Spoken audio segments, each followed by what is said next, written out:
Right, Teacher Kevin is back.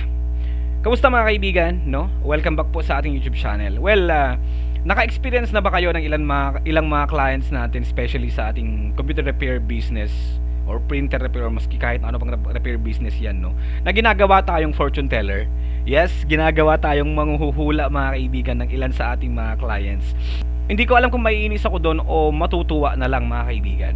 Kasi nga, meron yung iba or may mga scenarios kasi na kung saan pinapahula sa atin ginagawa tayong fortune teller. Number one, kapag meron nag-message, no, ganito yung laptop ko, ano kaya ang possible na sira, o yung iba naman magsisend ng picture ng error na nagpapakita, yon pwede siguro nating i-determine agad, especially sa mga laptop katulad ng HP or ng mga Dell.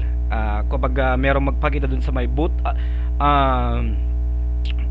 kapag may magpakita dun sa startup na error, doon malamang baka pwede nating i-determine agad. Pero yung iba kasi chuk, ano kaya ang possible na sira?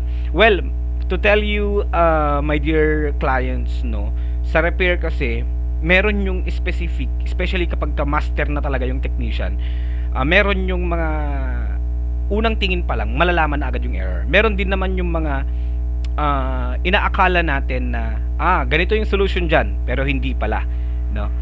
We cannot just say that a particular problem is a software problem or hardware problem unless ma-diagnose natin. Meron pong ganon. Kaya nga po dinadiagnose natin yung units ng mga clients natin para malaman talaga natin kung ano yung exact or specific na sira. Okay, panghuli mga kaibigan, ito yung mas nakakatawa. Ano yon? Pagkatapos ng repair, once na na-repair na natin, especially yung mga clients natin na thunders, no, yung mga medyo may edad na rin, medyo medyo oldies na rin ng mga kaibigan, meron din yung iba yung super thrifty, super sigurista.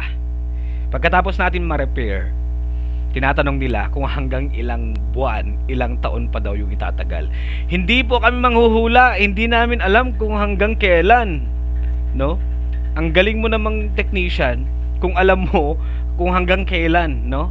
Depende yan, katulad ng isa sa mga vlog natin, depende yan sa sira, depende yan sa components na ilalagay o kung magpapalit man ng pyesa. But still then, there's no such accurate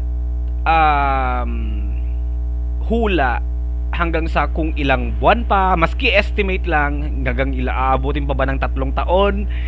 Marami akong clients na mga ganon. Ano kaya, sa tingin mo magtatagal pa kaya yan? Well, I guess magtatagal yan, depende na siguro sa paggamit ninyo, diba? Hindi namin alam kung hanggang kailan. Kaya nga meron tayong tinatawag na warranty and free replacement as long as covered pa nung duration, para mabigyan lang ng warranty, free replacement, or pwede rin namang refund kung sakali.